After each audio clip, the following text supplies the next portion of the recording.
Всем привет, ребят, с вами Алексей24, и сегодня мы будем продолжать проходить голландский гамбит в Caribbean Legends. Корсары каждому свое. Ребята, убедительная, прям убедительнейшая просьба, ребята, не забывайте подписываться, пожалуйста, на канал, ставить лайки, колокольчики, ну и, конечно же, ребята, не забывайте про комментарии под видео, лишь эти комментарии я читаю и смотрю. Что же вам нравится, ребята, ваше мнение? Короче, обратная связь. Обратная связь нужна всегда.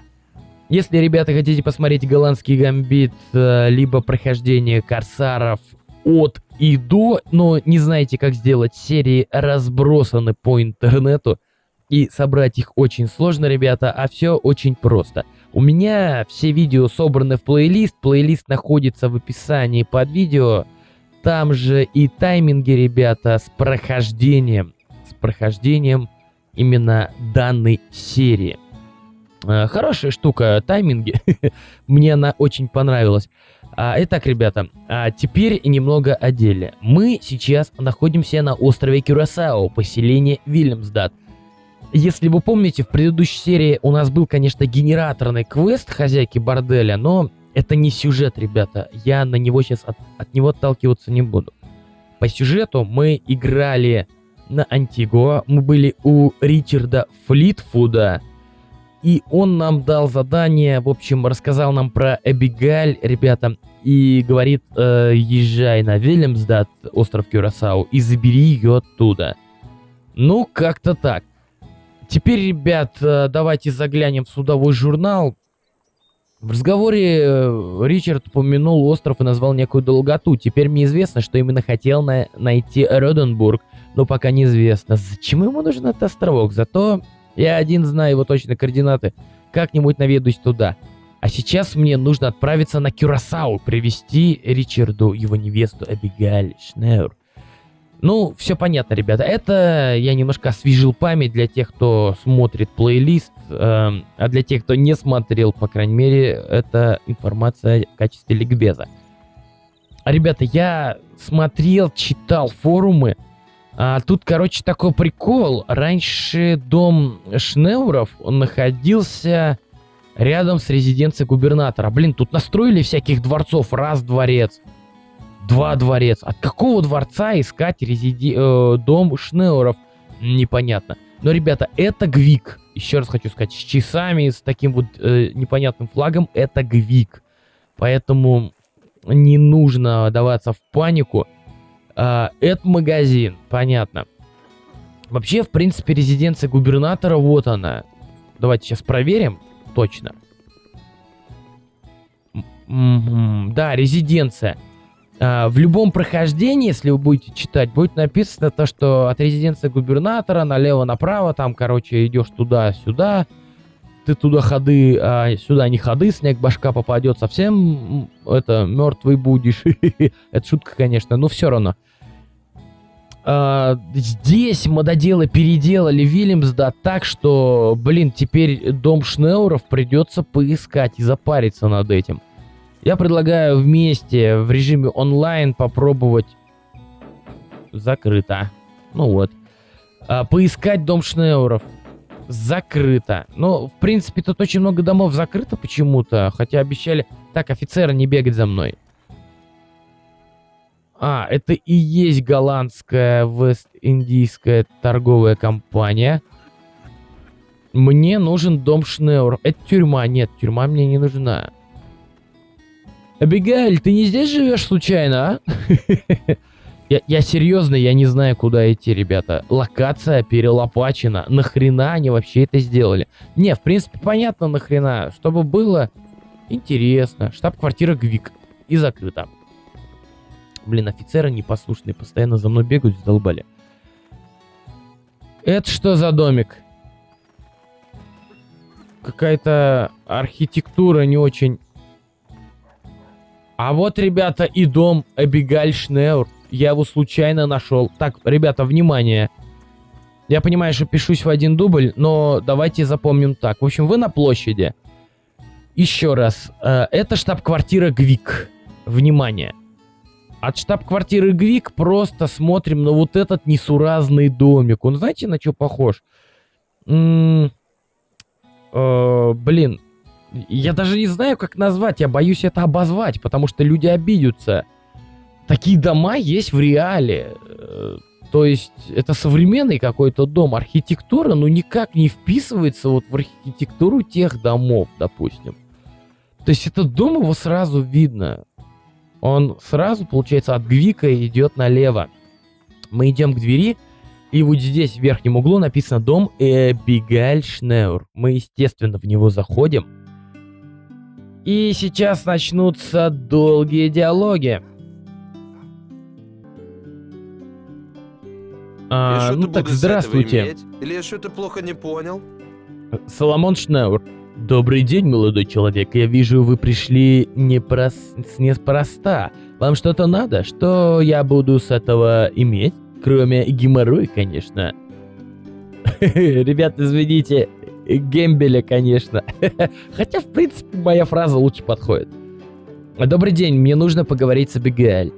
О, я вас умоляю, Минхер Роденбург, без 5 минут мой зять. Чтоб он сдох, как он мне нравится.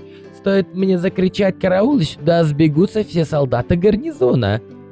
Да ты кто такой, черт побери? Слушайте сюда, капитан, я ее родной папа, Соломон. Сделайте мне красиво, верните мне мои деньги и череп ее деда. Старый еврей, конечно, не такой умный, как вы, но даже он понимает, что вы чего-то хотите от его дочери. Возможно, вас кто-то послал.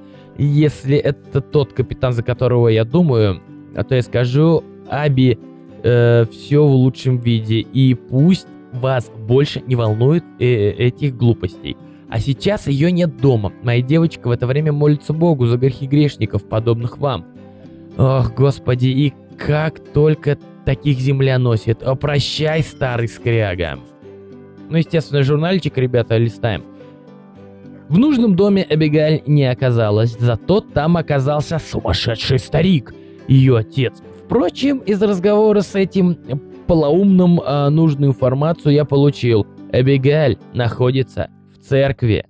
Но я думаю, комментарии здесь излишни. Как говорится, комментировать только портить, ребята. Мы, естественно, не успеваем взглянуть в эту прекраснейшую церковь, как Аби стоит к нам спиной, ребята. Это она. Что с ним? Как он? Умоляю, не томите. Рада вас видеть, Минхер. Какое дело привело вас к бедной девушке? Здравствуйте, Эбигейль. Я пришел от Ричарда Флитвуда. От Ричарда? Ах, Минхер, я слышал, что он был ранен. Это так... Скажите мне, что с ним все в порядке? Ричард жив и уже почти здоров. Остались некоторые проблемы со зрением, но он явно идет на поправку. Ричард предлагает вам уехать с ним в Англию, где вы сможете обвенчаться. Его командировка закончена, и он ждет только вашего ответа.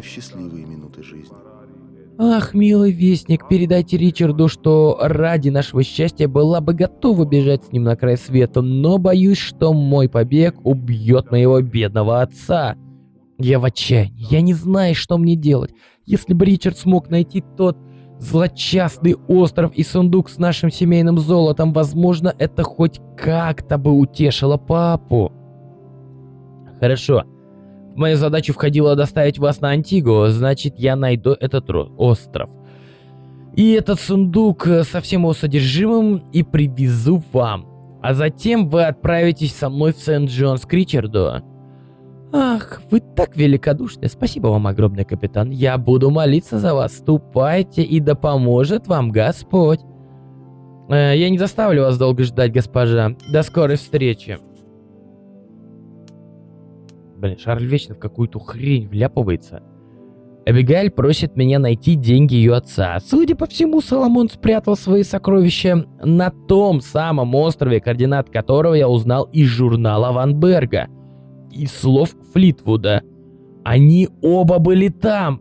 отправляюсь на свой корабль в каюту. Там я смогу при помощи навигационных приборов определить местоположение острова на карте. То есть мне нужны навигационные приборы. Круто. Блин, ребята, Мираж, конечно, корабль отличный, хороший, быстрый, квестовый, как бы все прекрасно. Но он, блин, тесный, мы с офицерьем тут не влезаем. У меня 3 офицера, и им приходится вот здесь просто торчать. Они мне мешают, они мне на нервы действуют, эти офицеры. Так, ребят, я не помню, нужно ли сейчас экипировать вот эти корабельные приборы, но давайте попробуем. Сейчас подойдем к столу. По-моему, это делается как-то здесь. Так, через мысли вслух заняться нахождением острова по координатам на карте. Эх, у меня нет необходимых навигационных приборов для определения широты и долготы. Жаль, поиски острова придется отложить. То есть, короче, если нету приборов, то все, жопа, короче. Приехали, гасите свет, to be continued, так скажем. Но в моем случае это не так. Так, где мой чемодан, кстати, с добром? И в этот чемодан с добром я уже заранее приготовил корабельный хронометр. Ребята, надо заранее его готовить. Я, конечно же, сейчас его себе возьму. Ага, взял я у себя. Стоп, я же в каком-то прохождении, по-моему, увидал. Астролябия. Ну, давайте так. Вот корабельный компас, астролябию пока возьмем.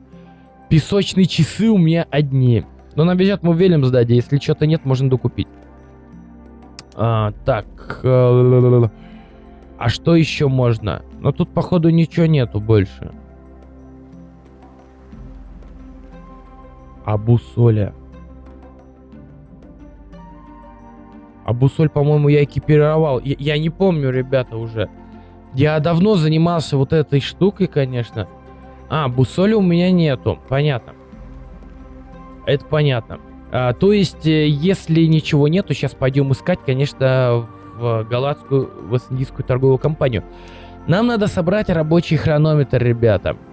Нам нужен для этого обычный хронометр и песочные часы. У меня это было заранее припасено. Результат не заставил себя долго ждать. Рабочий хронометр собран. Вот, бусоль, ребята. Бусоль собирается из корабельного компаса и астролябии. У меня 2 корабельных компаса, конечно же, и есть астролябия. Где их взять? Также можно купить. Я, допустим, в лавке у торговцев покупал. Иногда выпадали при абордажах вот эти странные штуки. Ребята, результат нажимаем. Все. Теперь выходим в свое снаряжение. Именно в снаряжение, ребята. И мне нужна в первую очередь бусоль.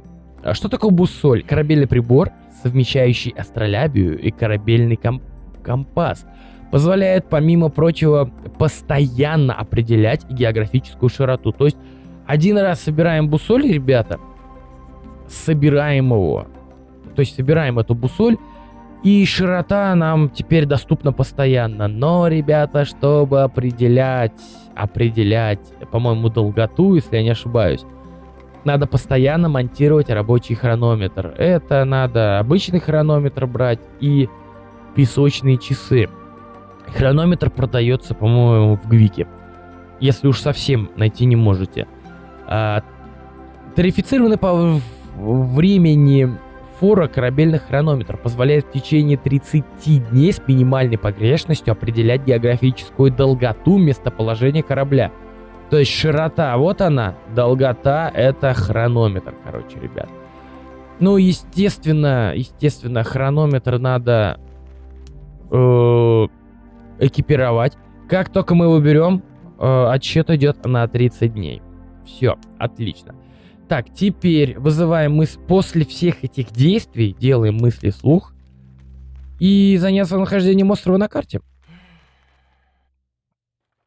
И Шарль задумался. Очень сильно задумался.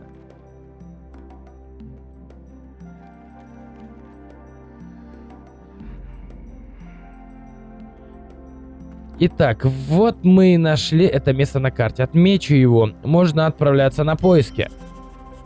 Ну, как-то так. Так, давайте, короче, почитаем журнальчик. Местонахождение острова определено. Отправлюсь туда. Координаты 1248 северной широты и 6441 западной долготы. Как-то так. А, кстати, ребята, минуточку внимания, нашел цыганочку. Постой, капитан, куда спешишь? Ты можешь мне погадать, сколько денег ты просишь? Все, отлично. Но я не прокачался, кстати, ребята. Мне чуть-чуть остается качнуться, но ладно, об этом позже. Сейчас я хотел показать, ребята, прямое включение. Мы сейчас заходим в ГВИК.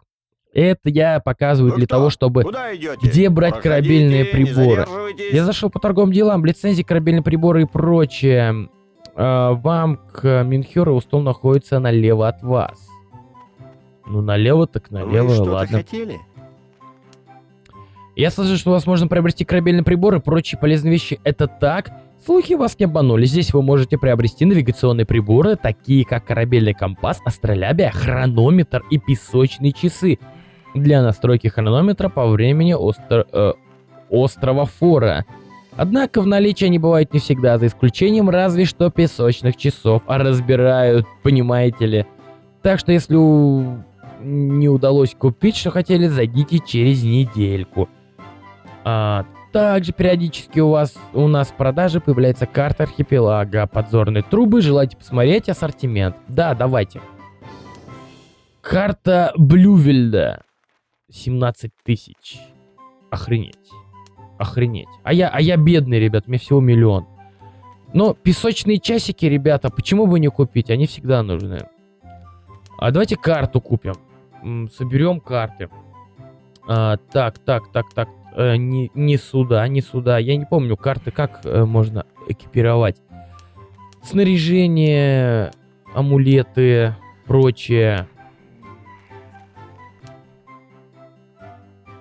Вот она, карта Блювельда, она уже добавлена. Ну, знаете, она нам пригодится, возможно, в дальнейшем, в будущем. Будем их скупать. Ну что, ребята, погнали искать остров. Ну так вот, я вышел. Я забыл, как уже пользоваться. Значит, 1248 северной широты. 1248. Так, давайте посмотрим. Ага, мне надо выше. Я предлагаю одну из широт просто найти. Блин, тут меня атаковывать сейчас будут. Блин, отвалите. 1248. Ой, блин, они достали.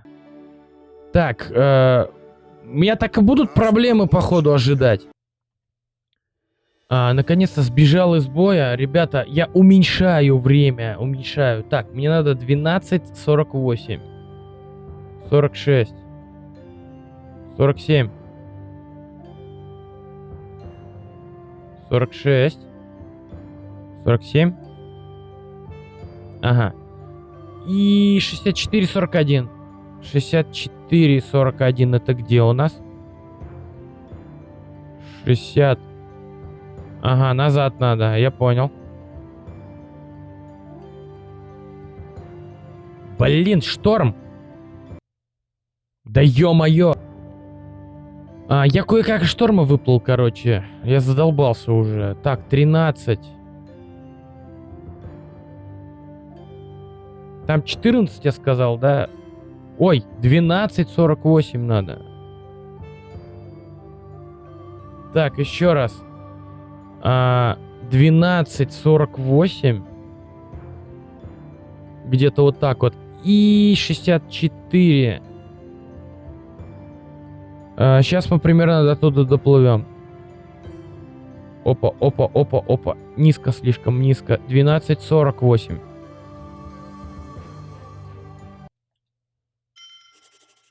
Ну вот примерно вот в это место я и приплыл. Получается, на Тринидад и Тобаго примерно я в ту сторону шел. Самое главное... Ну, я думаю, мы доплыли бы в любом случае.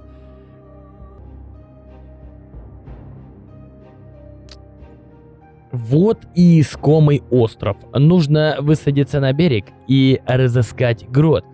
Но я думаю, насчет...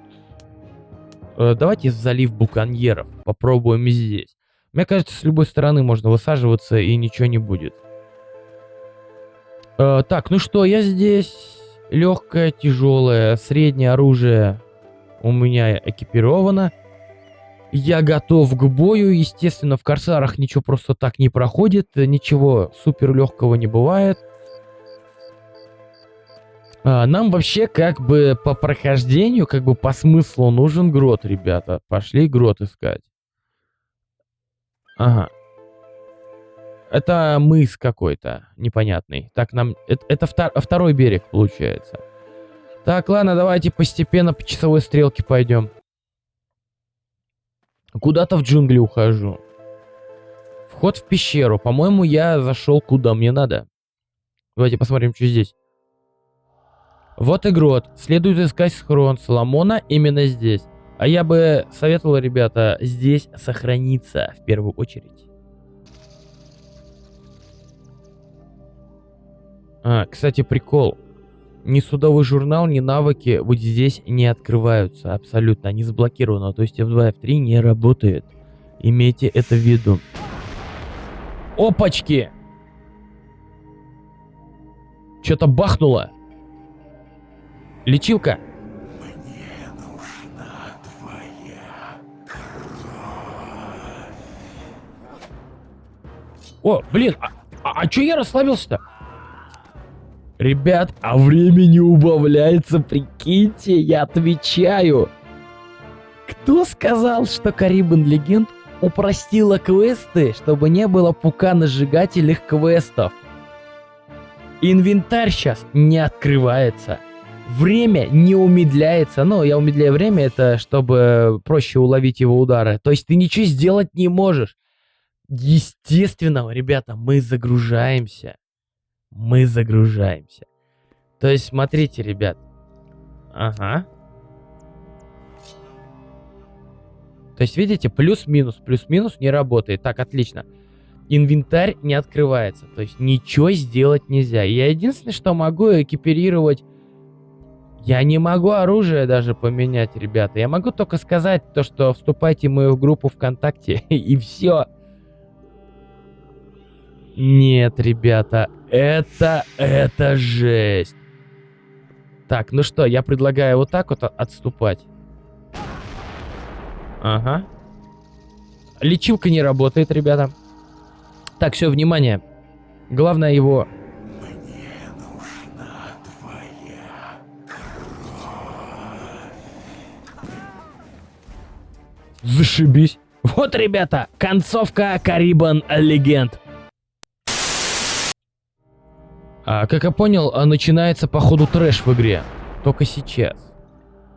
Так, я спрятался, да? О, я жизнь прибавить. О! У меня заработало, ребята. Я время уменьшил. Я не знаю, что произошло. Я уменьшил время. Блин, вот это круто, конечно.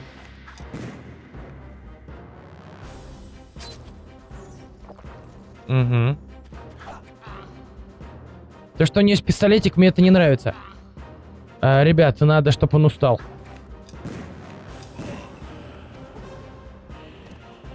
Вот он скотина, а.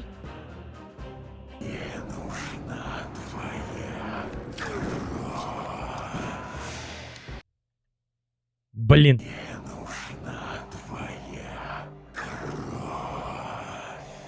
Вот то, что у него есть пистолетик, я вообще как бы этим недоволен, ребят, серьезно. Иди нафиг! Стрелок. Ну ладно, хоть 13 уровень дали немного.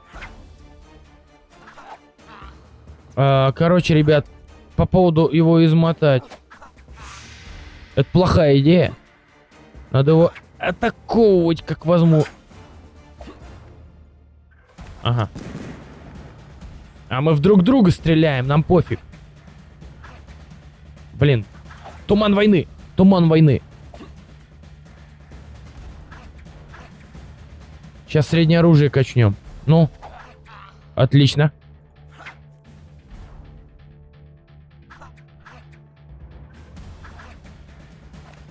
Блин, я второй патрон на него сейчас закончу. Не, ну сейчас как-то вот уже попроще, ребят, уже. Я не знаю почему. Но у меня был баг в игре. Хорош в меня стрелять. Ты, блин, дебил. Блин, порох. На тебе. На тебе. На тебе. На тебе, зараза. Вот так вот вообще круговым. Правда, я всю энергию потерял. А восстанавливаемся тихонько, а то у него ствол очень хороший. Так, я гляжу, он тоже восстанавливается. Я это прям замечаю. Так, ждем перезарядки пистолета. Пока не буду стрелять. О, перезарядка случилась. Отлично, на тебе раз. Ах ты зараза, на тебе еще пистолетом. Ну, он сейчас тоже будет стрелять.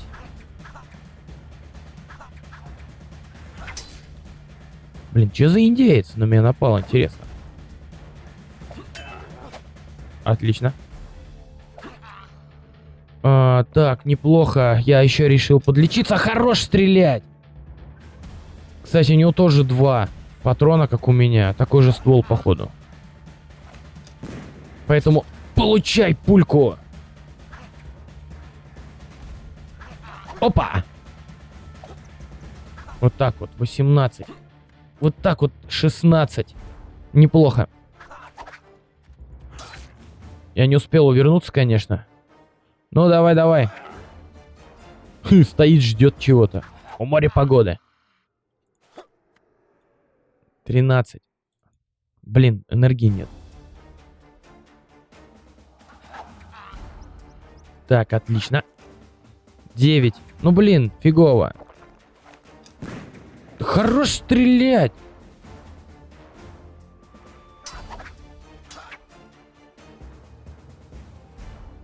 Блин, я так хочу у него выстрелить, но я и хочу сабельку прокачать себе тоже. 20-очка.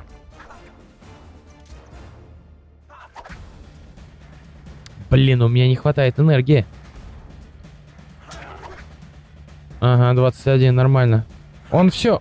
Он почти уже готовый. Блин, черт.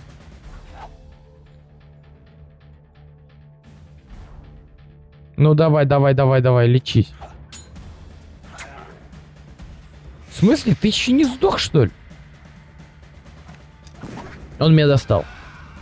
87. Обыскиваем труп, ребята. Какое-то редкое тяжелое оружие. Давайте посмотрим. Макуаутль. Макуаутль. Я не знаю, что это такое вообще. Но в предыдущем прохождении мне встречалась эта хренотень. Атака 80, ребята. Баланс 1,4, тяжелое оружие. Тяжелый меч, палица ацтеков и майя. Изготовленный из бакаута, из снабженный по ребрам острейшим обсидиановыми сколами какими-то. Ё-моё. По свидетельствам конкистадоров, индейцы одним ударом рубили им головы испанским лошадям. Ну, бог-пистолет, это отлично, он в меня стрелял. Противоядие. Кстати, нигде не могу противоядие найти. Хоть, я не знаю, хоть тресни.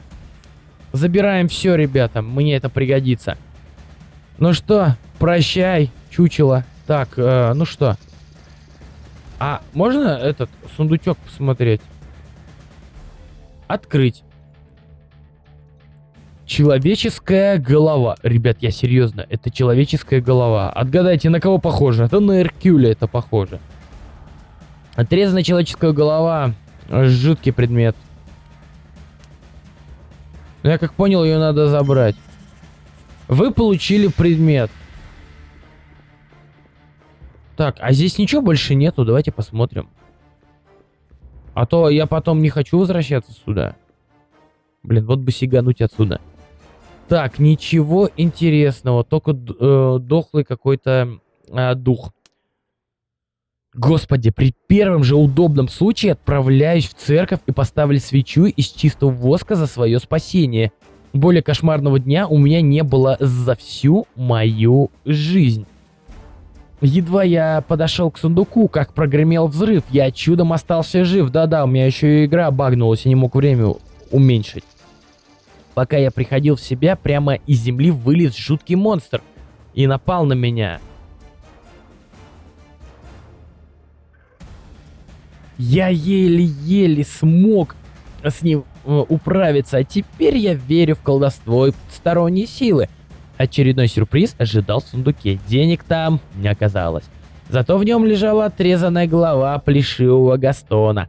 Убийца знал координаты острова. Откуда ему стала известна широта?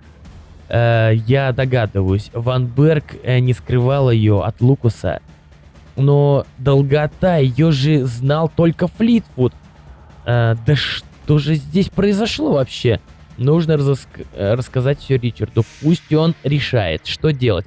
В конце концов, его это касается в первую очередь. То есть, короче, ребята, вы как и поняли, да? Мы пришли за сокровищем Шнеуров, его не оказалось. Взрыв, на меня напала какая-то обезьяна. И... Блин, отрезанная голова бармена с Бриджтауна. Я вот вам что, с Барбадоса, вот что я вам скажу. Поэтому ладно, давайте, ребята, короче, валим отсюда. Так, а выход-то у нас где? А выход у нас здесь. Блин, офицерье, вы самые вообще дискотеку пропустили. Самые веселье вы просрали. Вот зачем мне офицеры нужны после этого, а? Меня там чуть не убили, блин. Так, ладно, уходим. Я не помню бухта в какой стороне, поэтому сейчас методом тыка научного будем приходить. Мыс. Нет, этот мыс не нужен. Я в какую-то бухту, по-моему, пришел.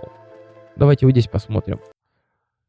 У меня географический кретинизм, поэтому сильно меня не осуждайте. Вот она, бухта буконьеров. Так и есть. Прыгаем в корабль, ребята, и, естественно, отсюда уносим ноги на Антигу. В будущем, я не знаю, при прохождении можно на этот остров добраться или нет, или скрипт будет не работать. Я не помню, ребята. Но, если кому-то интересно, координаты я засветил, я показал, куда надо приплыть. Так что как-то так. Ну что, погнали на Антигуа. Ну так вот, ребята, мы на острове Антигуа, поселение Сент-Джонс, надо подойти к Флитвуду и ему обо всем рассказать, именно о том, что произошло. Итак, давайте ему все расскажем. Кстати, Чарли Книпеля почему-то нету, походу свалил куда-то. Все, свалил. Кстати, у меня... Не думайте, что он у меня на корабле, ребята, потому что... как вам бы сказать... среди канонира его нет. То есть он сошел на берег после того, когда мы взяли Мираж на абордаж. Ну, то есть Мираж, когда нам уже отдали полностью. Итак, здравствуйте, мистер Ричард. Я отдал бы все на свете, чтобы снова увидеть мою Абигайль. Здравствуйте, мой друг. Рад вас видеть. Абигайль у вас на корабле? К сожалению, нет, Ричард. Она отказалась отправиться со мной, объяснив это тем, что ее отъезд будет тяжким ударом для ее отца, потерявшего все сбережения. Я взялся решить эту проблему, разыскать деньги Соломона и отправился на поиски острова. Шарль, вы впрямь отправились на поиски острова? Я потрясен вашим благородством. Вам удалось его найти? Да, удалось, но, к сожалению, на этом хорошие новости заканчиваются. Я еле ушел из этого проклятого места живым. Как вспомню, до сих пор дрожь в коленях подбирает. Да что же там такое случилось? Рассказывайте, друг мой, не томите. Я прибыл на остров и отправился в грот, в котором, судя по всему, и спрятал свой сундук Соломон. Сундук действительно был в гроте, однако не успел я открыть крышку, как какая-то сила подбросила меня в воздух, а затем я услышал звук взрыва и меня швырнуло на землю в десятки футов от сундука. Невероятно. Я чудом уцелел, хотя и получил болезненные повреждения. Как я приходил в себя, сидя на земле, передо мной начал подниматься столб густого дыма. Раздались какие-то жуткие звуки, и прямо из земли вылезла кошмарная тварь. О господи, вы бы видели это чудовище. Шарль, Ричард, я не сумасшедший, так действительно было. Хотя я и сам в это уже верю с трудом. Это был совершенно высохший, раскрашенный труп индейца с кучей перьев на голове. Этот монстр что-то заурчал, потом выхватил огромную индийскую палицу и напал на меня. Пресвятая Дева, я по сей момент не могу понять, как мне удалось одолеть эту тварь. Нанесенных ей ударов хватило бы, чтобы отправить меня на тот свет. Не только, в общем, меня, а еще с десяток человек. А она все стояла на ногах. Отдышавшись после боя, я все-таки открыл этот злочастный сундук, но денег там не было. Зато там лежала вот это, взгляните. Призанятная вещица. Бррр, ужас, Шарль, постойте. Точно, это же голова негодяя, который пытался меня убить, ослепив перцем. Знаете, кто это? Это Гастон Плешивый, бармен Бриджтауна. И по совместительству наводчик Ванберга, капитана корабля-призрака. Я сразу узнал мерзавца, вот только непонятно, кто его убил и каким образом его отрезанная голова оказалась в сундуке Соломона на острове, о котором никто и не знает. Действительно, просто какая-то жутко непонятная история, мистика. Это точно, но поскольку денег в сундуке не было, то и отправляться к Абигаль с пустыми руками мне не было смысла. Вот и я вернулся сюда, чтобы поведать вам обо всем произошедшем. Может, вы, Ричард, что-нибудь поймете в этой кутерьме? Я понимаю во всем происходящем не больше вас, но одно могу сказать. Все это мне очень не нравится. Шарль, давайте поступим так. Вы сейчас отправляетесь в Бриджтаун и убедитесь, что этот Гастон действительно пропал, чтобы мы не пошли по ложному следу. Потом не позднее, чем через 12 дней, не позднее, то есть нам 12 дней это время дается. Считая от сегодняшнего числа, я попрошу вас прибыть в лагуну Бланка на Кюрасау. Там вас будет ждать Чарли Книпель. Я соберу деньги для отца Эбигейль в размере потерянного им состояния. Я передам деньги Чарли, а вы отдадите их Соломону, заберете Эбигейль и привезете ее на Антигуа. На этот раз, как вы понимаете, уже никаких препятствий не будет. Отправляйтесь, мой друг. Хорошо, Ричард, я немедленно выхожу в море. Ну, ребята, примерно как-то так. Все, уходим. Ну, как вы понимаете, естественно, никто в море сейчас не пойдет в данный момент, потому что дальнейшее развитие сюжета и вообще прохождение, это уже будет у нас, ребята, в следующей серии. Эта серия у нас подошла к концу, ребята. Не забывайте, пожалуйста, подписываться на канал, ставить лайки, колокольчики. Конечно же, ребята, конечно же, я всех вас призываю писать комментарии под видео. Пообщаемся, пишите, я всегда читаю сообщения, все нормально. Ну, конечно же, ребята, не забывайте про информацию в описании, плейлисты, ссылки на канал и все такое. Я же ведь не зря там ее оставляю. Кстати, про тайминги тоже, ребята, не забывайте. Шарль готовится, ребята, отплывать для того, чтобы убедиться в отсутствии Гастона. Но, в принципе, зачем спойлерить следующую серию? Хотя вы и так половину все знаете. Ребята, с вами был Алексей24. Это были Корсары, каждому свое, Карибан Легенд. Подписывайтесь, лайки ставьте, ребята, комментарии пишите. Увидимся скоро уже в новом прохождении. Мне кажется, что следующая серия будет финальная. Поэтому, ребята, не переключайтесь и всем пока.